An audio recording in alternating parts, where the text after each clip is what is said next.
Hey everyone, it's Steve from the garden, and this is Growing Onions from Seed, Part 5, the harvest time.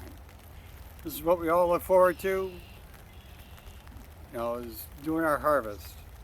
You can see the tops on all these have fallen down, and the few that are still standing, we'll just pull those also. I'm going to pull these Pattersons first because these actually fell over first, even though they were planted after the candy onions. It's interesting to me that the Pattersons, which are a long day onion compared to the intermediate day onion of the candy onions, and the seeds for these were started 3 weeks later, they fell down first. But it's harvest time to go. So depending on how compacted your soil is, basically you just pull them out, brush off the little bit of dirt that's still on there, and you need to get them into a place where they can dry. I'm actually starting to get some rain right now, so I don't want to leave these outside after I pull them out, and they'll end up in the garage.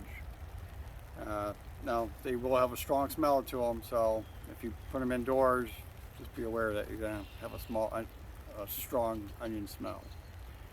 But if you have dry weather, you could leave them outside and just make sure that the tops kind of cover the bulbs so that the bulbs don't get sun scalded, or you can kind of lay them on top of each other so that the foliage from one covers the bulb next to it, or a covered drying rack. That would be an awesome thing to have.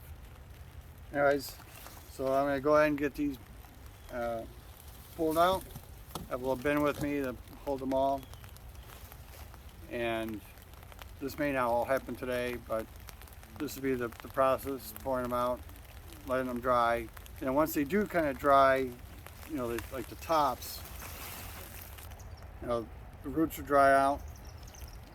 You can cut the roots off, and then as the tops dry out, then you can cut the tops off, and they're ready for storage.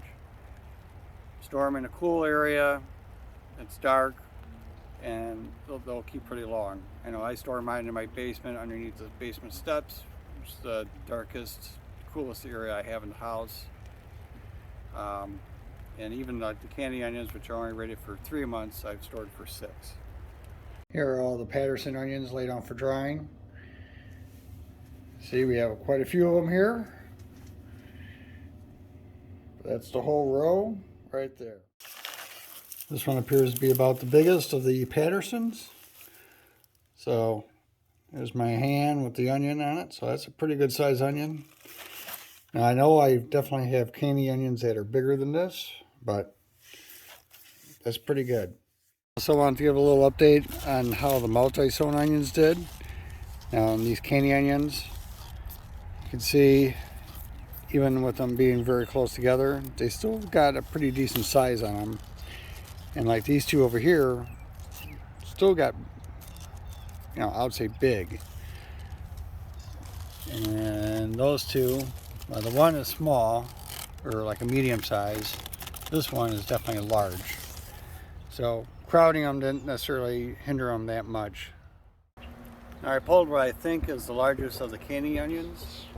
I can't be sure this is the absolute largest because there are several other large ones too. But here it is. You can see that compared to my hand. Now that is a big onion. Well, that's today's video, folks. Hope you enjoyed. If you have any questions, go ahead and leave a comment down below and I'll get back to those. Otherwise, we'll see you on the next one.